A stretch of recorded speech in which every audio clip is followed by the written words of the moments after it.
minutes. Thank you, Madam Chair. Ms. Maher, who is Uri Berliner? Mr. Berliner is a former senior editor, That's all? a former senior business editor for NPR. How long do you work at NPR? I believe he was there just over 25 years. 25 years? Award-winning journalist? Did he win any awards? Our time did not Peabody overlap. Award? That's pretty important, isn't it? That is, So absolutely. pretty distinguished journalist, right? Certainly. And he wrote a long story about what you do at NPR. Is NPR biased? Congressman, I have never seen any instance of Never? political bias determining editorial decisions, no. Well, Mr. Berliner, in his story last year, wrote, in the D.C. area, editorial positions at NPR, he said he found 87 registered Democrats, 0 Republicans. Is that accurate? We do not track the numbers or the voter registration, but I find that Was concerning. award-winning journalist who worked 25 years at NPR, Mr. Berliner, was he lying when he wrote that? I am not presuming such. I just we don't track that information about our journalists. 87 to 0, and you're not biased. I think that is concerning if those numbers are accurate. It's concerning. I mean, it wasn't 44-43. It wasn't 60-27. It wasn't 70-17. It wasn't even 80-7. It was 87 Democrats, 0 Republicans, and you say NPR is not biased. How about the big stories over the last few years? According to Mr. Berliner, again, he wrote on the Trump-Russia story, he wrote, at NPR, we hitched our wagon to Trump's most visible antagonist, Representative Adam Schiff. He said they interviewed him 25 times. Is that accurate?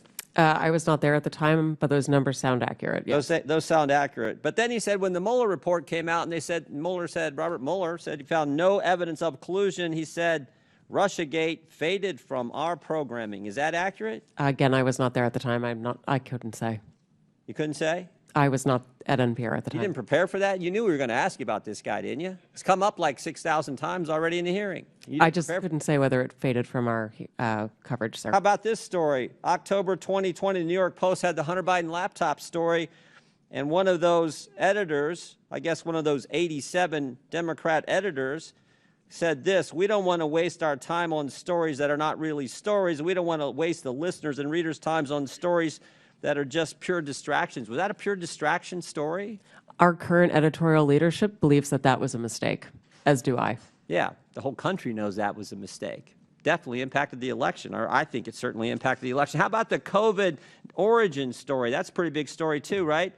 Mr. Berliner said, we became fervent members of the team Natural Origin, even declaring that the lab leak was debunked by scientists. Turns out, though, the lab leak is what most people think actually caused the COVID virus.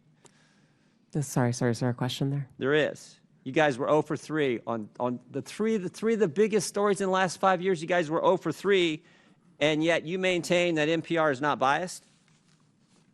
Congressman, I do not believe we are politically biased. No, we are a nonpartisan organization. Nonpartisan organization. What's happening to your listeners over the last 5 years? Went up, down, or stayed the same? It has gone up and down and is now going back up.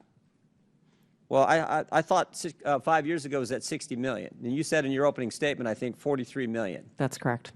So 43 million now, and it was at 60 million 5 years ago.